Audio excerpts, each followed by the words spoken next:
트럼프 행정부보다도 중국 정부가 선거에 영향을 덜 받기 때문에 중국이 결국 위너가 되지 않을까 뭐 이런 얘기를 말씀하시는 분이 많으시더라고요. 그런데 중국은 미국보다 더 많이 아파요. 글로벌 시장에서 중국발 위안화 쓰나미가 오는 거 아닌가, 디플레이션 쓰나미가 오는 거 아닌가 싶습니다.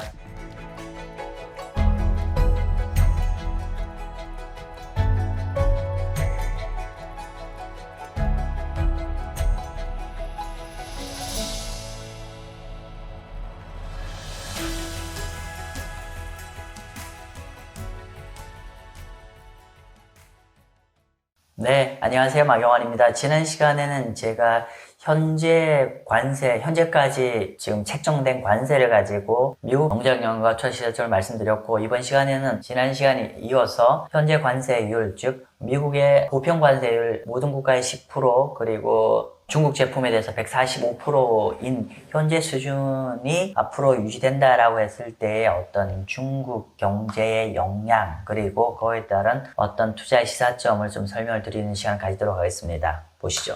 자, 이제 기본적으로 이제 지금 현재 관세가 미국이 중국에 대해서 145% 관세를 지금 매겼죠. 그래서 결국은 이렇게 관세를 많이 올리면서 트럼프가 원하는 거는 이제 결국 미국 사람들한테 중국 제품을 쓰지 않게 만들게자 하는 거고, 그 결과적으로는 중국이 이미 굉장히 수급이 굉장히 불균형이 심화되어 있는데, 즉 생산은 많이 하고 그거에 따라서 수요가 좀 많이 적어서 여러 가지 어려움을 겪고 있는데, 이거를 기존 이미 그런 걸 더 악화시키는 상황을 되는 거고, 그러면서 결국은 이런 것들이 중국 내에 디플레이션 압력이 더 강해지게 만드는 상황입니다. 정리를 하면은, 지금 도널드 트럼프의 145%의 관세 정책은 중국이 결과적으로 이미 수급의 불균형, 과잉 생산, 과소 소비의 어떤 상황을 더 악화시키면서 결국은 중국의 디플레이션의 어떤 상황인데, 이 디플레이션을 더 악화시키는 상황으로 만들어내는 걸로 저는 보고 있습니다. 지금 보시면요. 이 자료는 보시면 여기가 GDP 디플레이터, 중국의 GDP 디플레이터, 참고로 지금 GDP 디플레이터는 어떻게 계산하냐면은 중국의 명목 GDP와 나누기 이제 실질 GDP를 나누는 건데, 어쨌건 간에 이렇게 되면서 GDP 디플레이터가 떨어진다는 거는 계속 중국이 현재 디플레이션 압력으로 계속 커지고 있다는 얘기고요. 그리고 여기 하나 더 보시는 거는 이제 요 GDP 디플레이트의 어떤 선행 지표가 중국의 어떤 신용 상황이나 또 재정 정책에 따른 어떤 스펜딩, 그러니까 지출 관련되어 있는 것들인데, 이게 또 더 줄어들고 있죠. 그러니까 대출이라든지 또 재정 확대가 계속 좀 감소를 하고 있어서 이게 선행 지표인데, 이게 좀 떨어지면서 GDP 디플레이터가 사실 지금 관세 전쟁이 터지기 전부터 지금 여기서 영문 그대로요. 8개월 연속으로 GDP 디플레이터가 마이너스로 떨어지고 있다는 거예요. 즉 중국은 최근 2년간 굉장히 디플레이션 압력에 시달리고 있었고, 또 중국 내적으로도 이게 더 지속될 수 있는 상황에서 도널드 트럼프의 관세 145%가 딱 이제 발효가 된 상황입니다. 그러다 보니 결과적으로 디플레이션이 더 가속화될 텐데, 앞에서는 시진핑과 트럼프가 서로 으르렁 되지만은 사실은 둘 다 서로 굉장히 피해가 심하죠. 그러니까 그래서 지난 시간에는 제가 미국 경제의 어떤 서플라이 체인에 굉장히 문제가 돼서 미국 기업이나 개인들 모두 다 상당 부분 충격을 받을 가능성이 높다라는 말씀 드렸고, 이번 시간엔 중국 쪽 사이드 한번 점검해 보도록 하겠습니다. 중국은 미국보다 더 많이 아파요. 물론 이제 많은 분들이 트럼프 행정부보다도 중국 정부가 굉장히 어떤 선거에 영향을 덜 받기 때문에 중국이 결국 위너가 되지 않을까 뭐 이런 얘기를 말씀하시는 분이 많으시더라고요. 물론 그럴 수 있죠. 그런데 그렇게 단순하게 얘기하기에는 중국도 이번에 어떤 이 미국과의 관세 전쟁에서 굉장히 많이 좀 단기적으로는 충격을 받을 것 같습니다. 그래서 오늘은 그 부분 한번 점검해 보도록 하겠습니다. 일단은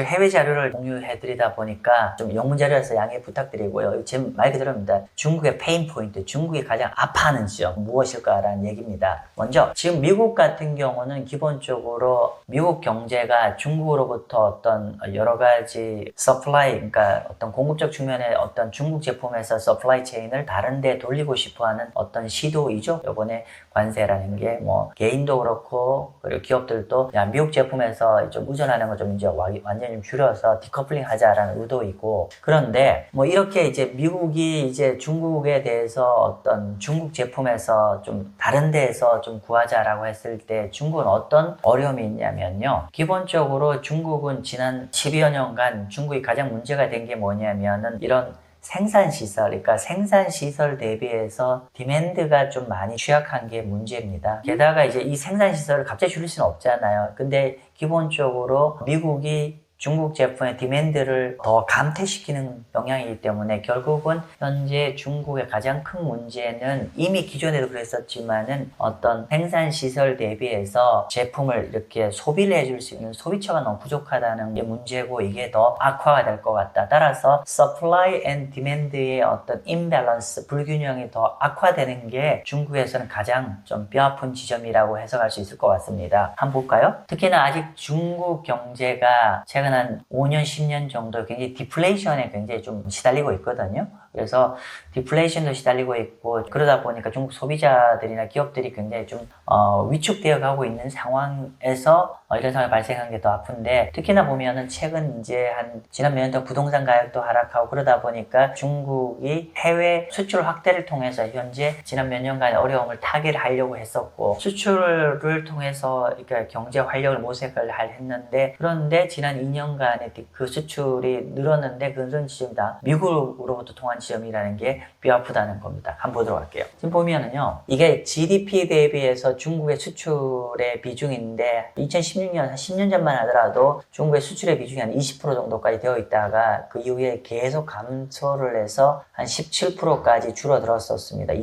코로나 팬데믹 직전까지. 그래서 수출 비중이 경제에서 차지하는 비중이 계속 감퇴하다가 최근 몇 년간 부동산 가격이 크게 빠지면서 중국의 디플레이션, 부동산 가격이 빠지면 아무래도 이제 소비도 위축되지 않습니까? 내수가. 그래서 이런 내수를 위축을 해소를 하기 위해서 어떻게 했냐면 수출 확대를 통해서 한 16%까지, 16.5까지 수출, 그러니까 GDP 수출 비율이 줄어들었던 게 최근 한 2, 3년간 수출을 확대를 통해서 한 19%까지 GDP에서 차지하는 비중이 확대가 되었고, 이렇게 코로나 팬데믹 이후에 어떤 중국의 내부적인 어떤 디맨드 취약을 수출 통해서 해결을 했는데, 근데 지난 2년간의 수출이 어디에 의존했냐면 보시는 바처럼 글로벌 전체적으로 좀 미미하게 증가를 했는데 특히나 미국이 굉장히 큰 폭으로 디맨드가 커진 상황입니다. 결과적으로는 최근 한 2년간의 중국이 GDP에서 수출이 차지하는 비중이 크면서 내수를 어느 정도 해결하려고 했는데, 이 지난 2년간 수출 커진 거에 대다수가 미국 쪽이라는 것. 지금 미국으로부터 어떤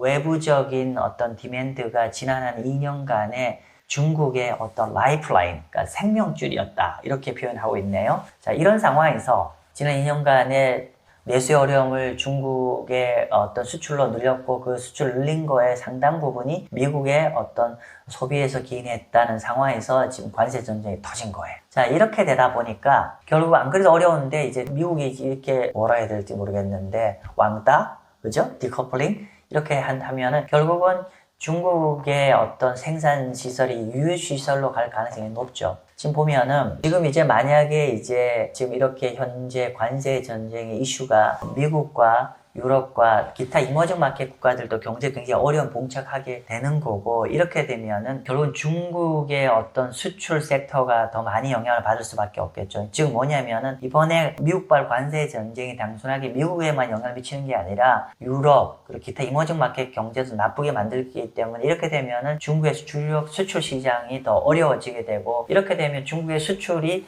어려워지면 더더욱더 중국이 이미 디플레이션 우려에 시달리고 있음에 불구하고 더 디플레이션 우려가 더 강화되는 상황이 될 것 같고요. 이렇게 미국의 어떤 미국과의 긴장 관계가 어떤 무역 전쟁이 계속 지속이 되고 글로벌 교역의 리세션, 교역이 위축되는 이런 상황이 되면은 확실한 거는 뭐냐면은 중국의 그 산업계에서 굉장히 이제 노동자 해고가 굉장히 좀 증가가 될 것 같습니다. 왜냐하면 물건이 안 팔리니까요. 근데 지금 보시면은요, 이미 보면은 중국의, 여기 보시는 바처럼 중국이 이미 지난 한 5년 전부터 굉장히 심각하게 이미 생산시설 대비해서 디맨드 불균형이 심각했었죠. 한번 보시면은 이렇게 2017년만 하더라도 여기가 100만, 1000만, 억, 10억이었네요. 그죠? 밀리언 달러니까. 그죠? 단위 약간 헷갈리는데 어쨌건 간에 이때보다도 요 코로나 팬데믹 초기까지 이미 생산시설에서 일하시는 분들의 인력이 거의 한 20% 이상 감소를 했습니다. 20% 이상 감소를 해서 지난 2, 3년간에 계속 좀 어려움을 겪고 있는데 이렇게 미국과의 관세 전쟁이 더 심화가 되면은 공장에서 일할 수 있는 필요한 사람들이 더 줄어들 것이고 그러면 더더욱더 노동자 해고가 더 커질 거로 예상이 됩니다. 즉 지금 결국 생산시설의 그러니까 수요와 공급의 불균형으로 인해서 이미 어려움을 겪고 있는 중국의 기업들의 더 디맨드가 더 감내하면 더더욱더 이쪽의 기업들의 노동자 해고가 더 심해질 것 같고 이렇게 되면은 중국의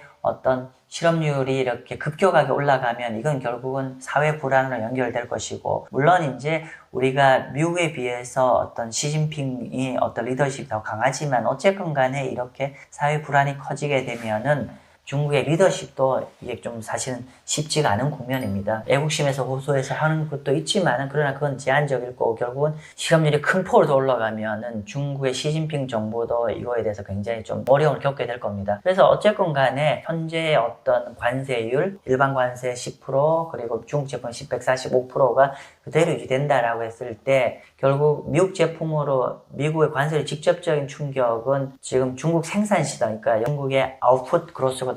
생산량 증가에 무려 한 1.5%, 최소한 1.5% 정도는 감소할 거라고 이제 저희가 보는 BCA 자료에서는 보고 있습니다. 그럼 이렇게 어떤 형태로 중국이 이렇게 서플라이와 디맨드의 불균형이 있었는데 이게 더 심화가 된 상황이라서 해고가 더 많아지게 되고 그러면 중국의 GDP가 한 1.5% 정도는 최소 이제 갉아먹게 된다라고 하면은 중국에서 여러 가지 대책을 내놓겠죠. 그죠? 당연히 경기 부양책을 내놓을 텐데 문제는 경기 부양책이 내놓긴 내겠지만은 결론부터 얘기하면 효과가 제약적일 것 같고 그리고 또 지난 2018년, 29년 그러니까 도널드 트럼프 일기의 관세전 할 때와는 좀 방향이 좀 다를 것 같다. 그 말씀 좀 드리는 겁니다. 볼게요. 먼저 2018년, 19년 같은 경우는 주로 이제 일기 관세 전쟁일 때 어떻게 했냐면은 기본적으로 중국의 기업들의 제품 가격을 좀 낮게 유지할 수 있게 여러 가지 지원책을 주었었고 두 번째로는 미국 시장 점유율을 유지할 수 있게 여러 가지 뭐 중국 기업들을 도와주는 형태를 했었는데 이번 같은 경우는 뭐 워낙에 관세가 높다 보니까 그런 거보다는 어떻게 된다? 직접적으로 이제 이때는 가격을 좀 이렇게 낮게 유지할 수 있게 도와줬지만 이번 같은 경우는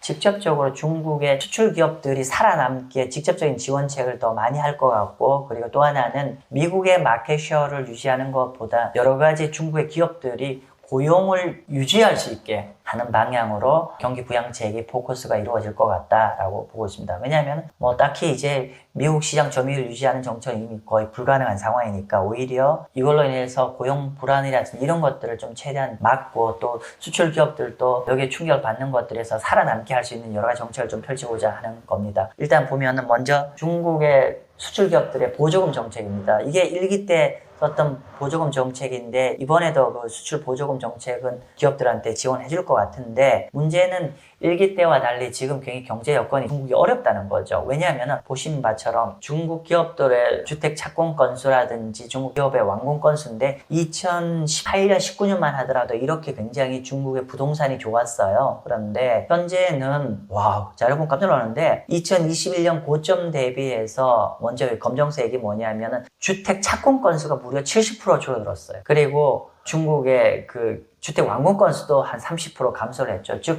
중국의 주택 시장이 굉장히 나쁜 상황으로 가고 있습니다. 그렇기 때문에 이 당시만 하더라도 2018년에 보조금 정책을 할 때만 하더라도 중국 경제가 이게 부동산 시장 굉장히 좋았던 국면이었으니까 이 보조금 정책이 굉장히 효과를 발휘했는데 이번 같은 경우는 이렇게 중국의 부동산 시장이 완전히 급락해 가고 있고 굉장히 빙하기로 가고 있기 때문에 이런 보조금 정책을 통해서 중국 경제를 돌리는 데는 굉장히 어려움이 있을 것 같다. 물론 이제 이런 보조금 정책 같은 걸 하는 게 중국의 노동시장을 조금 프로텍션 치는 건 있겠지만 부양책의 효과에 대해서는 굉장히 제한적일 거라고 보고 있고요. 그러면 결론적으로는 이런 부양책이 나오지만은 중국 경제가 약해지는 거는 피할 수가 없을 거다는 게 결론입니다. 그러면은 이렇게 한 나라 경제가 약해지면은 어쩔 수 없이 그 나라 통화는 약세로 가는 겁니다. 인위적으로 막지 않는다면. 그래서 현재 중국의 위안화의 어떤 절하는 아마도 일정 부분 피할 수 없지 않을까라고 보고 있습니다. 그죠? 그렇게 보는 거고, 결국은 이제 이런 위안화 절하 카드를 통해서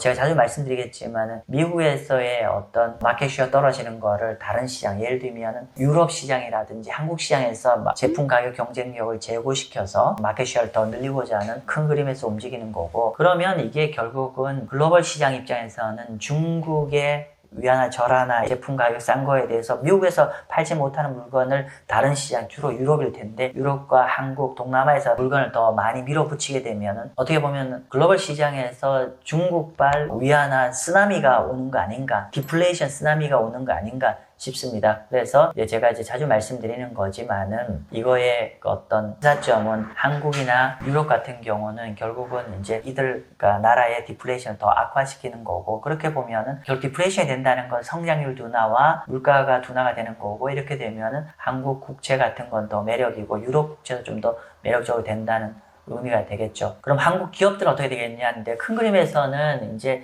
당연히 이 디플레이션이 위기일 텐데, 기업들 입장에서는 또 모두가 나쁜 게 아니라 결국은 이제 중국의 디커플링 전략으로 서플라이 체인을 바꾸려고 하면은 결국은 한국 기업들이 그 서플라이 체인의 어떤 대체제 역할을 하면서 또 기회도 있을 수 있을 것 같습니다. 아무튼 현재 관세 정보 우리가 좀 와이즈하게 잘 판단해서 투자하시길 바랍니다. 네, 감사합니다.